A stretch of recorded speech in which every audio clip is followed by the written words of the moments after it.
MLA സംഘപരിവാറിന്റെ കോടാലിയായി മാറിയിരിക്കുകയാണെന്ന് DYFI സംസ്ഥാന secretary V K Sanoj. മുഖ്യമന്ത്രിയെ പരസ്യമായി വെല്ലുവിളിക്കുന്ന അൻവർ മുഹമ്മദ് റിയാസിനെയും അപമാനിക്കുന്നു.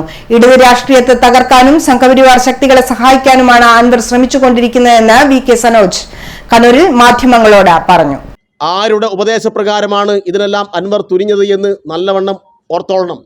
ആരുടെ ഉപദേശപ്രകാരമായാലും ഇതെല്ലാം ആരെയാണ് സഹായിക്കുന്നത് എന്നും ഓർക്കണം. RSS ആണ് ഇത്തരം ആരോപണങ്ങൾ മുന്നോട്ട് വെക്കുന്നത്. RSSന് കേരളത്തിൽ ഒരു ലക്ഷ്യമുണ്ട്: കേരളത്തെ തകർക്കുക, കേരളത്തിൻ്റെ ഇടതുപക്ഷ രാഷ്ട്രീയത്തെ ഇല്ലാതാക്കുക എന്ന RSS ലക്ഷ്യം.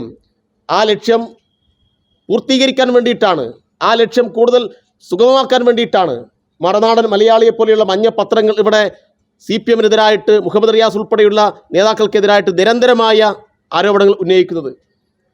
ഇപ്പം മറുനാടൻ മലയാളി ഉപയോഗിക്കുന്ന ഭാഷയിലാണ്, അതിനേക്കാൾ തരംതാണ ഭാഷയിലാണ് അൻവറിൻ്റെ ഇന്നലത്തെ ആരോപണം.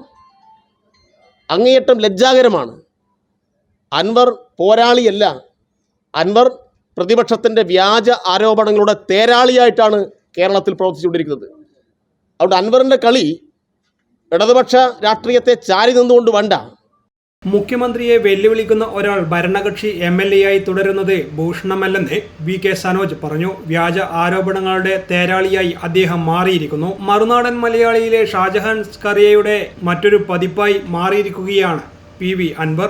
കേരളത്തിലെ പ്രതിപക്ഷം അൻവറിന്റെ ആരോപണങ്ങളെ ആഘോഷിക്കുന്നു. അൻവറിനെ പ്രതിരോധിക്കാൻ DYFI ശക്തമായി രംഗത്തുണ്ടാകുമെന്നും വി കെ സനോജ് പറഞ്ഞു. News desk city news.